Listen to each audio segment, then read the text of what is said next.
Homer, Hesiod, Solon, and Pisistratus. Homer, the Greek heroic age. In addition to its well-deserved fame as one of the great classics of world literature, the Iliad is an historical document of great significance for an understanding of the earliest period of the Hellenic civilization. Hellenic civilization was preceded by what is now called the First Greek civilization, the Mycenaean age, which reached its apex on the Greek mainland between 1400 and 1200 BCE. After the first wave of Greek immigrants, the Achaeans had assumed leadership of the advanced Aegean civilization, whose center had been the island of Crete. In his account of the siege of Troy, Homer deals with an actual historical event that occurred during the period of Achaean Greek expansion into Asia Minor near the close of the Mycenaean age. Although he lived some 400 years later, Homer knew of this event through the many folk songs and tales which celebrated the deeds of the Achaean heroes of these early migrations.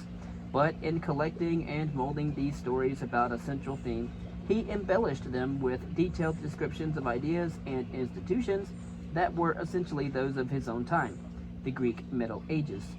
Here, as always, great literature reflects contemporary life. Except for books 1 and 2, no attempt has been made to present the entire plot of the Iliad. Rather, the main concern is with Homer's value as historical evidence for the Greek heroic age. His description of the values of life, the religious beliefs and practices, the political, economic, and social institutions of his day, and of course all of them were intermingled together and not seen apart from each other, probably around 800 BCE. And, as in other heroic ages, the ideals for which men strive are the products of heroic valor. Men seek the prize of imperishable fame through hardship, struggle, and even death. The denial of honor due to a preeminent warrior is the greatest of human tragedies, and the wrath of Achilles, the theme of the Iliad, is the result of such a denial. The gods possess all the traits of humans, with Zeus asserting his superiority through threats of violence when he is not the undignified victim of the plots of his wife and the other deities. Gods mingle freely with mortals and aid their favorites, who have propitiated them with sacrifices and with prayers that are usually childishly selfish petitions for some material reward. Hades, the abode of the dead, is a subterranean land of dust and darkness, and Achilles, as Homer tells us in the Odyssey, would rather be the poor servant of a poor master on earth than be king in Hades. Society is clearly aristocratic, from Aristoi, the aristocrats who alone possess arete, or excellence, or goodness, perfection, and the common man puts in an appearance only to be reviled and beaten when he dares to question his betters. Yet the common man has certain political rights as a member of the popular assembly that is summoned whenever a crisis arises, such as a war, which requires his participation. Two other institutions of government described by Homer are the king and his council. The king is hardly more than a chief among his peers, his fellow nobles, who sit in the council to advise him and to check his every attempt to exercise arbitrary power. Economic conditions are those of a simple and self-sufficient agricultural economy, in which private ownership of land is replaced by a collective group ownership. And of course, Agamemnon is ruler of the Mycenae and leader of the Achaean, also called many other names as well, but the army besieging Troy, and it is compelled to restore the captive to her father, but in retaliation takes from Achilles the lovely Briseis. Achilles, enraged at this sight to his honor, vows that he will fight no more for Agamemnon, and through his mother, the sea nymph Thetis, secures the aid of Zeus for the Trojans. This provokes the wrath of goddess Hera, the wife of Zeus. Next, we will briefly mention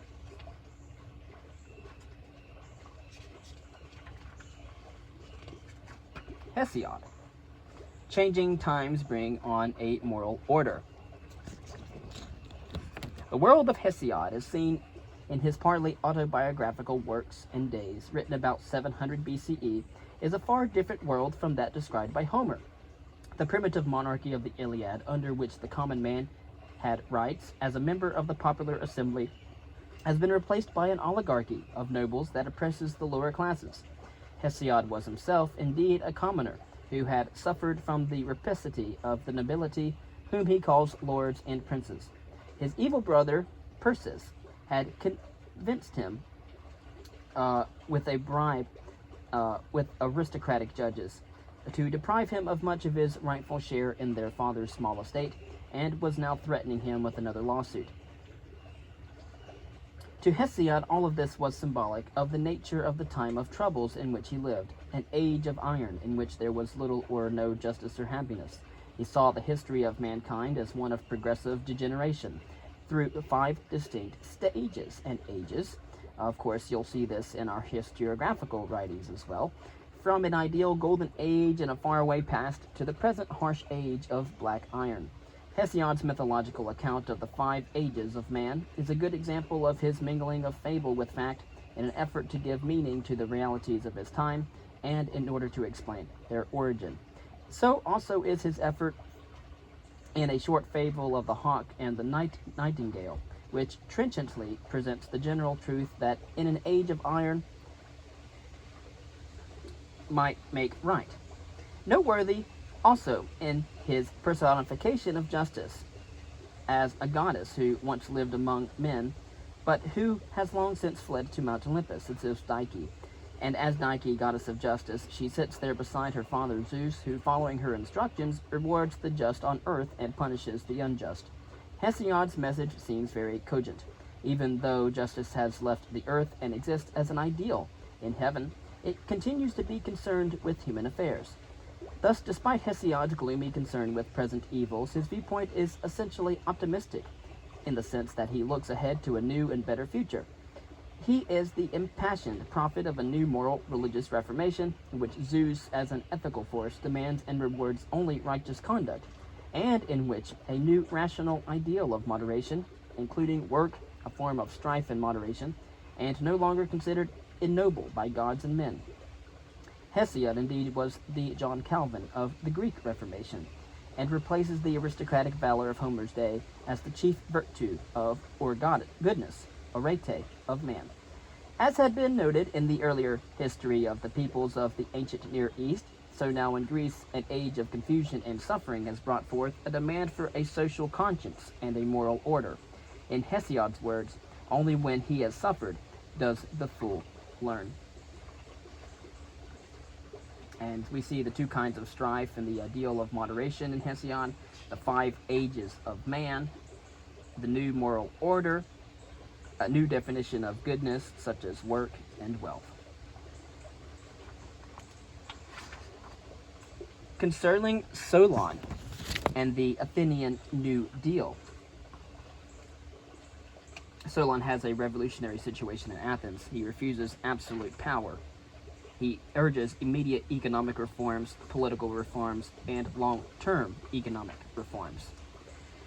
Later Greeks looked back upon Solon as the greatest of statesmen and the wisest of men, one of the ancient sages of the Greeks of classical antiquity.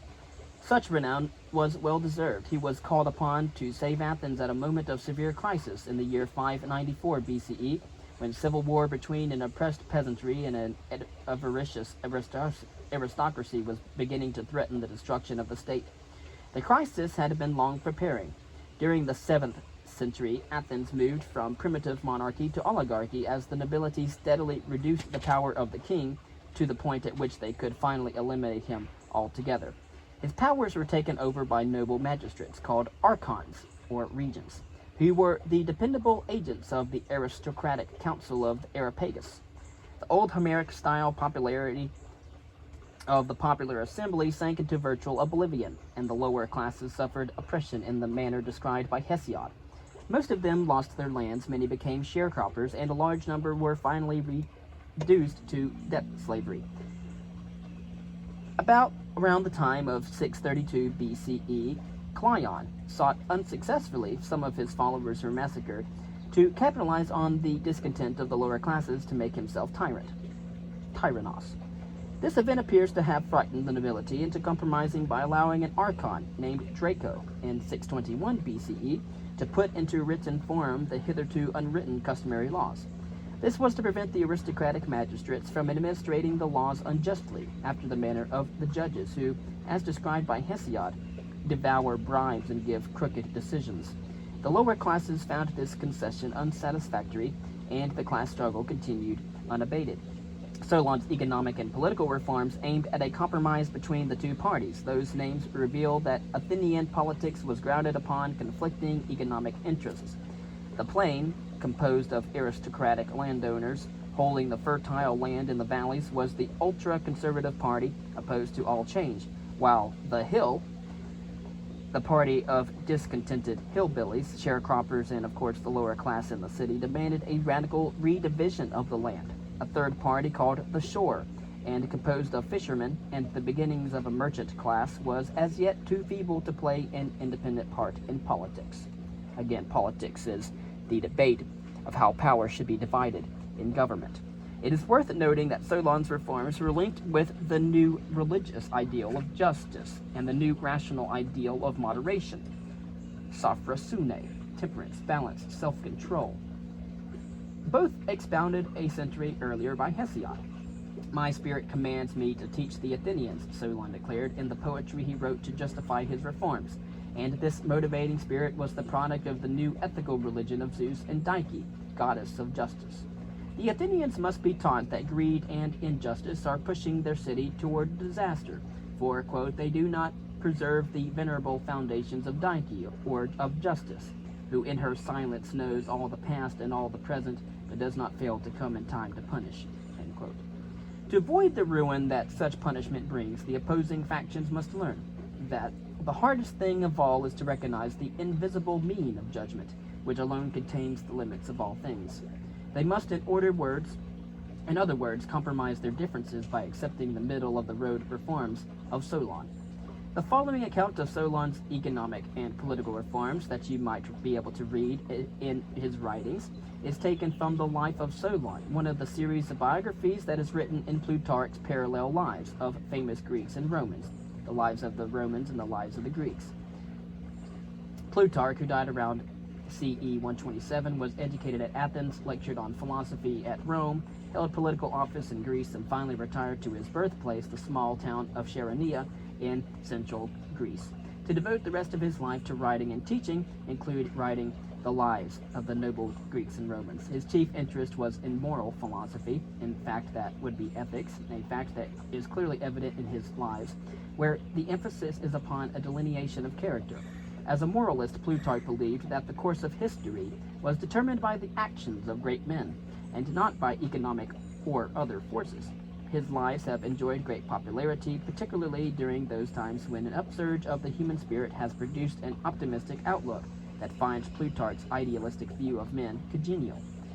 Thus, the Renaissance humanist Montaigne could write his essay of the education of boys. "Through the medium of histories," he says, "he will hold converse with the great souls of the best ages. What profit will he not reap to that end by reading the lives of our Plutarch?" End quote.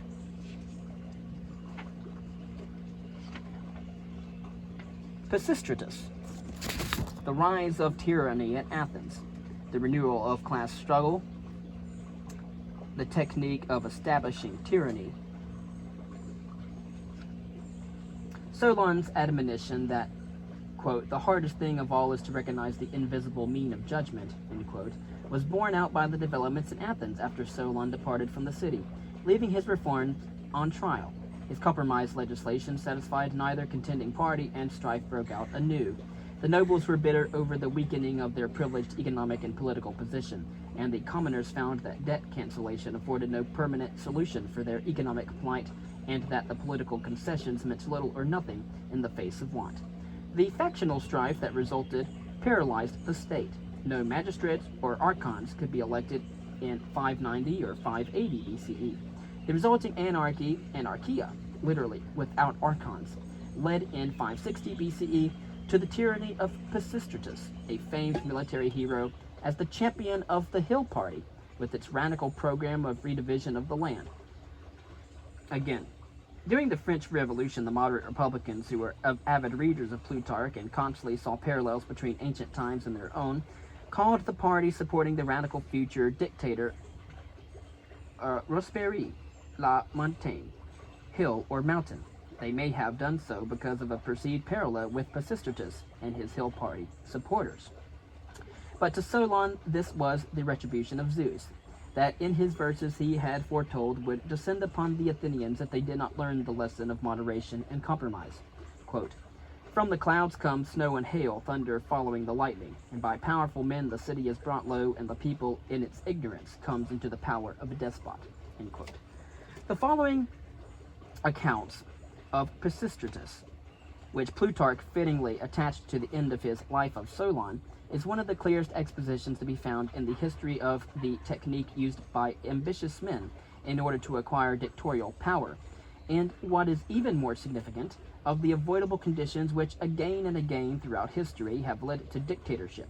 In our modern world, however, beginning with the French Revolution of 1789 and continuing to the present day, the land hunger of an oppressed peasantry has contributed to revolution and to the rise of dictators. Unfortunately, as Solon sadly noted in his reference, quote, "The people in its ignorance comes into the power of a despot."